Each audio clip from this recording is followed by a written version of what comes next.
Apa judulnya Bapak Ibu? Yesus membayar lunas dan selesai. Dan inilah ucapan Tuhan Yesus di atas kayu salib. Pada saat di atas kayu salib, menjelang kematiannya, Yesus berkata apa? Sudah selesai. Yohanes 19 ayat 30. Sesudah Yesus meminum anggur asam itu, berkatalah ia, sudah selesai. Lalu ia menundukkan kepalanya dan menyerahkan nyawanya. Dan Yesus mati di atas kayu salib adalah membayar kekudusan, membayar kebenaran yang dituntut hukum Taurat dari kita. Jadi hukum Taurat itu Bapak Ibu menuntut kekudusan dari kita. Hukum Taurat itu menuntut kebenaran dari kita. Tetapi masalahnya adalah hukum Taurat itu sempurna. Itulah sebabnya tuntutannya juga sempurna. Kudus yang sempurna, benar yang sempurna. Sedangkan manusia tidak sempurna. Itulah sebabnya manusia selalu gagal atas tuntutan Taurat. Dan inti dari hukum Taurat itu adalah apa? Salib. Ya, karena inilah dikatakan Tuhan Yesus pada saat seorang Farisi bertanya, apa yang menjadi terutama dalam hukum Taurat? Lalu Yesus berkata apa? Kasihlah Tuhan Allahmu dengan segenap hatimu, dengan segenap jiwamu, dan dengan segenap akal budimu. Itulah hukum yang pertama dan yang terutama. Dan yang kedua adalah kasihlah sama manusia seperti dirimu sendiri. Dan itu terlihat pada salib. Dari mana garis tegak ini? Ini garis tegak ini apa? Kasih pada Allah dengan segenap hati, dengan segenap jiwa, dengan segenap akal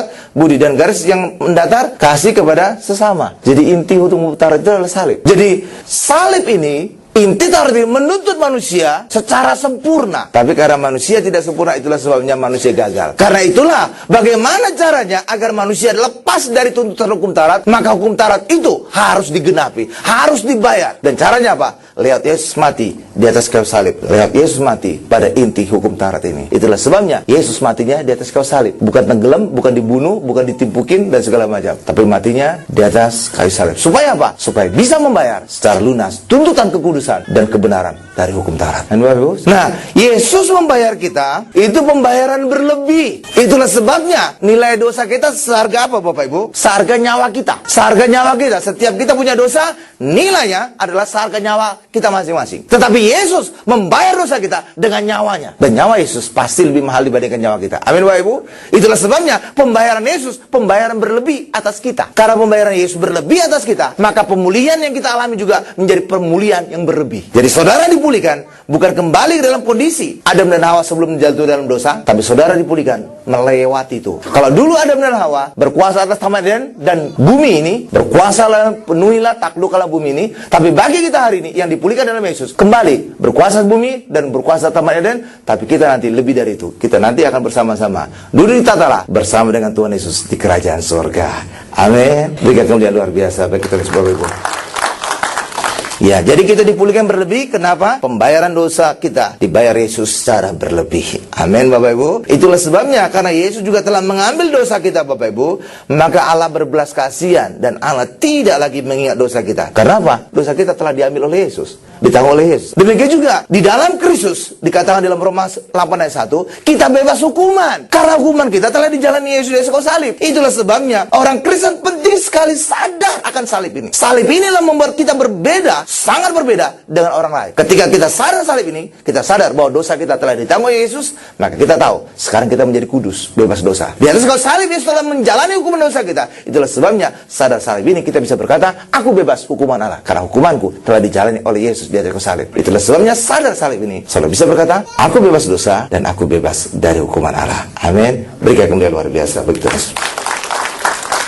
Itulah sebabnya penting sekali kita sadar akan salib Yesus. Tapi ya sayang sekali, nggak semua orang Kristen sadar akan salib Yesus. Walaupun dia pakai kalung salib, gelang salib, di rumah juga gede sekali salibnya. Tapi itu hanya aksesoris, hanya dekorasi, tapi bukan ada di dalam hidup dia. Tapi bagi kita hari ini, kesadaran akan salib inilah yang membuat kita hari ini bebas dosa, dan yang membuat kita hari ini sadar bahwa kita bebas hukuman Allah. Amin Bapak Ibu. Iya, dosalah yang menjadi pemisah antara Allah dengan manusia. Kenapa dosa menjadi pemisah? Karena Allah itu kudus. Allah tidak mungkin bersama dengan orang berdosa. Amin Bapak Ibu. Itu dikatakan dalam Yesaya. Coba kita buka Yesaya 59 ayat 1 dan 2. Sesungguhnya tangan Tuhan tidak kurang panjang untuk menyelamatkan, dan pendengarannya tidak kurang tajam untuk mendengar. Tetapi yang merupakan pemisah antara kamu dan Allahmu ialah segala kejahatanmu, dan yang membuat dia menyembunyikan diri terhadap kamu sehingga ia tidak mendengar ialah segala dosamu. Nah, lihat. Semula Allah dengan manusia bersatu. Tetapi sayang, Karena manusia jatuh dalam dosa, Allah yang kudus tidak mungkin bersatu dengan manusia yang berdosa. Benar? Karena itulah manusia terpisah dari Allah. Apa yang menjadi pemisah? Itu adalah dosa. Tetapi lewat kematian Yesus, dosa ini dihapuskan. Karena dosa ini dihapuskan, dihilangkan ini Bapak Ibu, maka sekarang tidak lagi pemisah antara Allah dengan manusia. Nah ini dia. Sekarang Allah menyatu dengan manusia. Menyatu. Saking menyatunya, sehingga tidak ada kuasa di langit dan di bumi yang bisa memisahkan kasih Allah terhadap kita. Itulah sebabnya Bapak Ibu, ketika dosa masih menjadi pemisah, maka tangan Allah tidak bisa menyelamatkan. Karena memang kita sudah terpisah. Allah juga sudah sembunyi. Telinga Allah juga tidak bisa mendengar atas doa-doa kita. Tapi sekarang setelah dosa itu telah dihapuskan, maka tangan Allah pasti siap menyelamatkan kita. Dan telinga Tuhan siap mendengar doa-doa kita. Itulah sebabnya bagi kita hari ini, doa kita dengan orang perjanjian lama itu berbeda. Kenapa bisa berbeda? Karena orang perjanjian lama, Yesus belum mati. Itulah sebabnya kadang-kadang doa mereka dijawab, kadang-kadang tidak. Tergantung mereka sudah memberikan korban penebus dosa atau tidak. Nah kalau kita, penebusan Yesus berlaku untuk selama-lamanya. Itulah sebabnya doa orang Kristen selama-lamanya pasti dijawab oleh Bapa yang di surga. Berikan kemuliaan luar biasa bagi Tuhan sebagai. Amin. Sekarang kita masuk pada bagian kedua. Allah telah mengerjakan semuanya. Dan Yesus juga berkata sudah selesai. Itulah sebabnya Yesus berkata begini di dalam Matius 11 ayat 8. Bentar kita buka. Marilah datang kepadaku yang letih lesu dan bebeban berat. Kenapa mereka letih lesu? Kenapa banyak manusia letih lesu? Karena mereka masih mengerjakan segalanya. Masih mengerjakan keselamatan, masih mengerjakan kesembuhan, masih mengerjakan kekudusan mereka, masih mengerjakan segala macam. Karena itulah Yesus berkata, mari datang kepadaku. Kenapa datang kepada Yesus? Karena di dalam Yesus semua sudah dikerjakan, semua sudah selesai. Itulah sebabnya ketika kita datang kepada Yesus, kita langsung bisa istirahat, kita langsung bisa lega. Di luar Yesus, saudara masih kerja, saudara harus mengerjakan keselamatan, saudara bisa mengerjakan kesembuhan dan segala macam. Amin. Di dalam Yesus semua sudah selesai. Itulah sebabnya saudara bisa lega, ringan dan enak. Coba kita lihat ayatnya. Matius 11 ayat 28. Marilah kepadaku semua yang letih lesu dan berbeban berat, aku akan memberikan kelegaan kepadamu. Saya ingin tanya kepada saudara, kenapa orang menjadi letih? Kenapa orang beban? Karena banyak masalah. Karena mereka kerjakan sendiri semuanya. Karena itulah datang kepada Yesus yang telah menyelesaikan semuanya. Maka saudara, di dalam Yesus istirahat, lega, ringan dan enak. Amin Bapak Ibu? Iya. Keselamatan sudah Yesus kerjakan di atas salib. Kesembuhan sudah dikerjakan oleh bilurnya. Berkat sudah dikerjakan. Jadi dalam Yesus semua sudah kelar. Semua sudah selesai. Datang kepada Yesus, mantap. Di luar Yesus, saudara kerjain semua. Capek saudara, letih lesu saudara, beban berat saudara. Mari kita datang kepada Yesus. Dan kita memang punya Yesus. Maka kita menjadi ringan dan enak. Amin Bapak Ibu? Nah doa juga demikian Bapak Ibu. Karena Yesus telah mengerjakan semuanya, maka doa saudara juga jangan berpikiran bahwa Yesus akan mengerjakan doa kita. Jadi karena itulah kita harus berbeda cara doa kita. Kalau orang di luar sana, mudah-mudahan dijawab Tuhan. Mudah-mudahan Tuhan akan memberikan. Mudah-mudahan segala macam Bapak Ibu. Kalau kita tidak, kalau saudara baca di Petrus, oleh bilur Yesus kita telah sembuh. Telah. Kenapa telah sembuh? Sudah pasti. Kapan Yesus mengerjakan? Kapan Yesus mengalami bilur itu Bapak Ibu? 2000 tahun yang lalu. Ada yang sudah lahir situ? Saya yakin belum. Karena itu doa kita bukan akan menyembuhkan kita, tapi telah menyembuhkan kita. Demikian juga dengan berkat. Demikian juga yang lain-lain. Telah. Karena semua telah Yesus bayar di atas kayu salib. Itu 2000 tahun yang lalu. Yesus telah membayarnya sebelum kita ada hadir di dunia ini. Amin Bapak Ibu. Itulah sebabnya ucapan doa kita bukan akan menyembuhkan kita, bukan akan memberkati kita, bukan akan segala macam, tapi telah. Itu bedanya doa orang Kristen dengan orang sana. Haleluya Bapak Ibu. Jadi kita harus berdoa telah. Amin Bapak Ibu. Jadi bukan seakan-akan. Dan itu juga kalau kita berdoa seakan-akan itu menghina Allah. Saya ambil contoh gini. Misalkan saudara punya teman yang selalu tepat janji. Apapun janji dia pasti lakukan. Misalkan tepat janji, saudara berjanji dengan seseorang, kita nanti tempuh di satu tempat di Karawaci jam 11 siang atau jam 12 untuk kita makan. Kita ketemu dulu. Dan ketika kita berjanji demikian, pasti pada tempat dan jamnya itu pasti dia ada. Tapi ketika kita berkata, saya berharap dia ada pada tempat itu pada jam 12. Itu menghina dia. Kenapa menghina dia? Karena saudara anggap dia itu suka ingkar janji, meragukan dia. Hal yang sama juga dengan Tuhan. Tuhan tidak pernah ingkar janji. Tuhan selalu tepat janji. Itulah sebabnya ketika saudara berdoa, Tuhan mudah-mudahan engkau mengerjakan. Menghina Tuhan itu. Karena Tuhan pasti melakukannya. Karena itulah doa saudara, jangan seakan-akan itu menghina Tuhan. Seakan-akan Tuhan itu enggan memberkati saudara. Seakan-akan Tuhan itu suka ingkar janji. Ayo Bapak Ibu. Tapi saudara harus berkata kepastian. Pasti aku sembuh, pasti aku diberkati, pasti aku dapat jodoh, pasti aku dapat pekerjaan, dan pasti kita pasti diberkati. Berikan kemuliaan luar biasa bagi Tuhan Bapak Ibu. Haleluya. Dan banyak kali orang juga berkata begini, Bapak Ibu, Allah kita itu hebat, jadi Allah telah mengerjakan segalanya bagi kita. Ya, walaupun kita perlu iman. Jadi kalau kita mendapatkan semua itu, kita perlu iman, Bapak Ibu, karena dasar segala sesuatu adalah iman. Tapi seringkali orang Kristen terganjal oleh ketika berkata iman, dia melihat kepada dirinya. Aku rasanya belum berdoa, karena itu pasti imanku masih rendah. Aku belum ke gereja, pasti imanku masih rendah. Aku belum membaca Alkitab, pasti imanku rendah. Artinya apa? Iman mereka mengacu kepada dirinya. Dan itu salah. Ketika saudara berbicara iman, saudara bukan berbicara diri saudara, tapi saudara harus fokus kepada Yesus. Dan ketika saudara fokus kepada Yesus, otomatis iman saudara timbul. Karena ketika saudara melihat salib Yesus, saudara tahu di salib itulah dosaku diampuni. Itulah sebabnya saudara otomatis punya iman, dosaku sudah dihapus. Ketika saudara lihat salib Yesus, otomatis saudara tahu, oleh bilur Yesus di atas kayu salib, aku sembuh. Maka otomatis iman saudara pasti saudara sembuh. Karena ngelihatnya kepada Yesus. Ketika saudara lihat salib, saudara tahu Yesus kaya menjadi miskin sampai telanjang. Di atas kayu salib saudara telanjang, Bapak Ibu. Agar aku hari ini diberkati. Jadi ketika saudara lihat salib Yesus, fokus kepada Yesus, otomatis iman saudara timbul. Karena itulah bagi kita hari ini, jangan fokus kepada diri saudara, jangan lihat apa ada diri saudara. Kalau saudara lihat kepada diri saudara, sampai kapanpun iman tidak akan pernah timbul dari hidup saudara. Lihat, tapi lihat kepada Yesus. Itulah sebabnya Alkitab juga berkata, iman timbul dari pendengaran akan firman Kristus. Bukan firman Allah, Bapak Ibu. Karena firman Allah mencakup juga hukum Taurat. Sedangkan hukum Taurat dasarnya bukan iman. Galatia 3:10. Jadi yang bisa membangkitkan iman adalah Yesus. Lihat Yesus, dengar Yesus, itu bisa membangkitkan iman. Dan kita hari ini fokus kepada Yesus, bukan fokus kepada diri saudara, otomatis iman akan muncul dan mujizat pasti kita alami dalam kehidupan. Amin. Berikan kemuliaan luar biasa bagi Tuhan Yesus.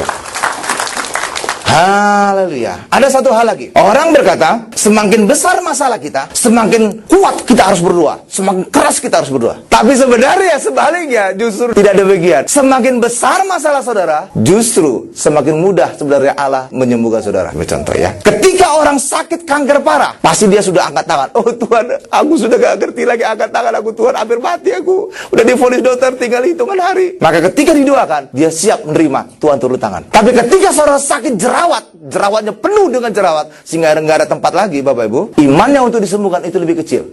Aku sendiri bisa mencet jerawatku. Jadi saudara sendiri yang turun tangan, maka Allah tidak bisa turun tangan menyembuhkan jerawat saudara. Justru ketika masalah besar, Allah jadi gampang turun tangan. Saudara sudah nyerah. Tapi ketika masalah kecil, saudara sendiri turun tangan, maka Allah tidak bisa turun tangan. Makanya Allah jadi sulit menyembuhkan saudara. Jadi ketika ada masalah besar, justru Allah menjadi lebih gampang untuk berkati saudara. Kenapa? Karena saudara sudah nyerah. Saudara sudah punya iman. Saudara berharap kepada Tuhan, benar Bapak Ibu? Tapi ketika masalah kecil, saudara berkata, aku bisa tangani sendiri. Maka Tuhan tidak punya tempat untuk menolong saudara. Haleluya Bapak Ibu. Itulah sebabnya salah sekali ketika orang berkata, ketika saudara masalah besar, harus semakin kuat, semakin kencang berdoa. Kalau perlu doa puasa, sampai kurus. Haleluya Bapak Ibu. Haleluya. Ya kan? Nggak sesuai kan? Justru semakin besar masalah kita, justru saudara nyerah, maka Tuhan gampang menolong saudara. Amin Bapak Ibu. Tuh. Haleluya. Jadi hari ini kita merubah banyak mitos-mitos tentang doa yang sebenarnya keliru. Yang selanjutnya Bapak Ibu, banyak kali juga orang didorong untuk doa syafaat panjang-panjang Bapak Ibu. Ya segala macam, sehingga terjadi terobosan. Katanya, doa kita bisa menerobos sampai ke tata Allah. Saya ingin katakan Bapak Ibu, justru seringkali Yesus menegur doa yang panjang-panjang, yang bertele-tele. Kalau dalam bahasa Inggris bukan bertele-tele, tapi berulang-ulang, repetition. Ya, doa repetition. Seperti apa doa repetition? Ya itulah banyaklah orang lakukan. Bukan hanya tetangga sebelah, tetangga-tetangga yang lain juga melakukan lewat tasbih. Ini diulang-ulang terus ini Bapak Ibu. Sampai puluhan kali diulang-ulang. Doa yang sama itu. Seru itu. Dan Allah tidak pernah bahkan melarang doa diulang-ulang. Iya Bapak Ibu, coba kita lihat ayatnya. Matius 6 ayat 7-8. Lagi pula dalam doamu itu, janganlah kamu bertele-tele. Panjang-panjang. Seperti kebiasaan orang yang tidak mengenal Allah. Benar tuh. Pakai yang tadi yang saya bilang tadi. Diulang-ulang kan? Mereka menyangka bahwa karena banyaknya kata-kata doanya akan dikabulkan. Jadi janganlah kamu seperti mereka, karena Bapamu mengetahui apa yang kamu perlukan sebelum kamu meminta kepadanya. Dan kalau saudara perhatikan juga Tuhan Yesus, doa seperti doa Bapa kami lah. Saudara kalau mengucapkan Bapa kami yang di surga, dikuduskan nama ini, itu paling 45 detik. Nggak ada itu sampai 30 menit. Bahkan juga ketika membangkitkan Lazarus, singkat sekali hanya lihat ke langit. Setelah itu kemudian Yesus berkata, Lazarus keluarlah. Bahkan ketika membangkitkan seorang anak Yairus, ya Bapak Ibu dikatakan, Talita kum. dan bangkit. Bahkan juga ketika memberi makan 5.000 orang dengan 5 roti dan 2 ikan, Bapak Ibu, ya hanya mengucap syukur. Tuhan mengucap syukur, ya Bapak mengucap syukur. Lalu kemudian apa? Memecahkan roti, memberi makan 5.000 orang. Gampang kan? Lah iya tuh. Tapi kita kok kayaknya doa kita makan aja panjang banget. Pelayan aja didoakan, tukang kebunnya didoakan, tukang dagingnya didoakan, mungkin transportasinya juga didoakan, yang punya toko juga didoakan. Udah panjang sekali tuh, udah keburu lapar kita. Kata ini kata Alkitab, jadi bukan kata saya. Jangan bertele-tele. Tapi kata Alkitab, wah saudara yang harus koreksi diri. Nah, karena itulah bagi kita hari ini, mari kita berdoa singgah saja seperti juga Tuhan Yesus. Maka kita akan melakukan terobosan. Jadi doa terobosan pasti saudara alami. Saudara tahu kenapa doa kita pasti merobos sampai ke tata Allah? Karena kita selalu berdoa dalam nama Tuhan Yesus. Dan Yesus telah menerobos sampai ke tata Allah. Itulah sebabnya Yesus berkata, akulah jalan, kebenaran, dan hidup. Dan kalau saudara lihat bait Allah terdiri dari 3 tempat. Jadi ruang Maha Kudus, ruang kudus, dan halaman. Saudara tahu ini? Bait Allah, ini aja 3 ini. Ruang Maha Kudus, ruang kudus, dan halaman. Di depan ini ada pintu, namanya jalan. Di antara halaman dengan ruang kudus ini ada pintu lagi. Ini namanya kebenaran. Baru antara ruang kudus dengan ini adalah hidup. Jadi Yesus berkata, akulah jalan, kebenaran, hidup. Akulah cara untuk sampai kepada tata Allah di situ. Jadi Yesuslah terobosan kita. Dan karena itulah ketika kita berdoa dalam nama Tuhan Yesus, otomatis doa kita sudah menerobos sampai ke tata Allah. Jadi tidak ada lagi istilah doa panjang-panjang sampai doa kita menerobos sampai surga. Enggak, sudah terterobos ketika kita berdoa dalam nama Tuhan Yesus. Amin, Bapak Ibu. Berikan kemuliaan luar biasa bagi Tuhan Yesus. Sekarang kita masuk pada bagian ketiga. Elia manusia biasa seperti kita. Jadi Elia bukan Superman. Walaupun dia melakukan doa yang luar biasa, bisa menghentikan hujan, terjadi kemarau 3,5 tahun, dan juga bisa menurunkan hujan. Tapi dia manusia biasa. Jadi dia bukan Superman. Karena itu saudara juga bisa melakukan doa yang sama seperti Elia. Bahkan lebih. Bisa lebih, Pak? Ya, ntar kita bahas. Coba kita baca dulu Yakobus 5 ayat 17 dan 18. Elia adalah manusia biasa sama seperti kita, dan ia telah bersungguh-sungguh berdoa supaya hujan jangan turun, dan hujan pun tidak turun di bumi selama 3 tahun dan 6 bulan. Ayat 18. Lalu ia berdoa pula, dan langit menurunkan hujan, dan bumi pun mengeluarkan buahnya. Jadi Elia ini manusia biasa seperti kita, doa bersungguh-sungguh, tidak turun hujan. Nah, lalu doa lagi, bisa turun hujan. Amin, Bapak Ibu. Nah, Roh Kudus yang mengilhami Yakobus untuk menulis ayat ini, Bapak Ibu, menggambarkan Elia manusia biasa. Dia bukan Superman. Supaya apa? Supaya kita juga bisa punya iman seperti Elia, untuk berdoa seperti Elia. Jadi saudara jangan berkata, oh itu Elia memang sudah dipilih Tuhan luar biasa, penuh urapan, penuh kuasa, wah doanya mantap. Aku ini apalah? Ya, Bapak Ibu, nggak akan mungkin seperti dia. Tidak, Bapak Ibu. Sama seperti kita manusia biasa, benar? Bukan sama seperti pengerja, sama seperti pendeta, nggak ada kan? Nggak ada kan? Saudara juga bisa berdoa seperti Elia. Lah iya dong, sama seperti manusia biasa. Oke, Bapak Ibu. Jadi Roh Kudus tahu ada kecenderungan juga manusia begini, mengandalkan orang lain untuk berdoa bagi mereka. Jadi banyak orang Kristen lebih yakin didoakan pendeta besar dibandingkan doa sendiri. Oh, dia penuh urapan, saya harus didoakan pendeta nih, pendeta Benihin, Beni Paimo, Beni siapa? Haleluya, Bapak Ibu. Atau mungkin dia Kenneth Copeland segala macam, udah mati dia Kenneth Copeland atau segala macam. Benar? Oh, dia pendeta besar. Oh, dipakai Tuhan, saya harus doakan. Enggak, Bapak Ibu, sama. Kita juga sama seperti Elia, manusia biasa. Kita juga bisa doa seperti Elia. Bahkan urapan orang Kristen sekarang ini lebih besar dibandingkan urapan Elia. Loh, kok bisa? Saudara tahu kenapa? Karena doa kita di dalam nama Tuhan Yesus. Dan Yesus itu adalah hakikat dari Elisa. Elisa mendapatkan urapan 2 kali dibandingkan Elia. Dari mana saya tahu bahwa Elisa adalah gambaran Yesus? Dari namanya. Elisa itu terdiri dari 2 kata, Eli dan Yesua. Eli artinya Allah, Yesua artinya juru selamat. Jadi Elisa artinya Allah juru selamat. Itu siapa? Yesus. Elisa punya pengurapan 2 kali lipat dibandingkan Elia. Itulah sebabnya kita di dalam Yesus, kita juga punya urapan 2 kali lipat. Karena Yesus adalah hakikat dari Elisa itu. Yes. Coba kita lihat. 1 Raja-Raja 2 ayat 9. Dan sesudah mereka sampai di seberang, berkatalah Elia kepada Elisa, mintalah apa yang hendak kulakukan kepadamu sebelum aku terangkat daripadamu. Jawab Elisa, biarlah kiranya aku mendapat 2 bagian dari rohmu. Jadi 2 kali lipat. Dan hari ini kita mengalaminya. Karena kita di dalam hakikat Elisa. Namanya Tuhan Yesus Kristus. Itulah sebabnya doa kita pasti berasal nama Tuhan Yesus. Maka urapan saudara 2 kali lipat dibandingkan Elia. Ya, jadi Elia bisa nahan hujan kan? Dan sekarang kita juga banyak pendeta juga bisa nahan hujan turun. Benar Bapak Ibu? Elia kemudian berdoa untuk turun hujan. Dan berapa banyak juga pendeta bisa doa minta hujan turun. Benar Bapak Ibu? Apalagi mujizatnya membangkitkan anak janda dari Sarfat. Berapa banyak bayi yang mati juga sudah dibangkitkan. Amin Bapak Ibu? Tuh, lebih kan? Elia cuma satu, janda di Sarfat kan? Nah kalau ini apalagi bisa ya tepung tidak habis-habis ya. Berapa banyak pendeta memberkati saudara? Iya, duit saudara tidak habis-habis ya. Amin Bapak Ibu? Berkat berkelimpahan kan? 7 turunan gak habis-habis kan? Amin Bapak Ibu? Haleluya. Lah iya dong. Karena itulah bagi kita hari ini, mari urapan Tuhan atas kita 2 kali lipat, minimal 2 kali lipat dari Elia. Karena itulah saudara bisa berdoa lebih dari Elia. Amin. Karena itu saudara bisa juga berkata, aku juga berdoa, aku bisa mendapatkan urapan yang sama. Haleluya Bapak Ibu. Nah kita orang kudus dan dosa kita telah dihapuskan oleh darah Yesus. Kita kudus dan diampuni bukan karena perbuatan kita, tetapi karena perbuatan Yesus. Karena dosa kita tidak lagi memisahkan Allah yang kita, maka doa-doa kita juga pasti dijawab oleh Allah. Banyak orang Kristen tidak sadar bahwa dia sudah kudus dan tidak berdosa lagi. Kenapa? Banyak orang Kristen tidak sadar karena mereka masih berfokus kepada diri mereka sendiri dan melihat ketaatan mereka melakukan hukum Taurat. Karena itu mari hari ini, mari lihat dan berfokus kepada Yesus saja dan tahu bahwa dosa-dosa kita telah dihapus oleh darah Yesus. Ketika saudara sadar bahwa dosa saudara tidak ada lagi telah dihapus oleh Yesus, maka Yesaya 59 ayat 1-2 tergenapi dalam hidup kita. Tangan Tuhan siap menyelamatkan kita dan telinganya siap mendengar doa-doa kita. Amin. Berikan kemuliaan paling dahsyat, luar biasa, paling lama bagi Tuhan Yesus. Kita tundukkan kepala kita.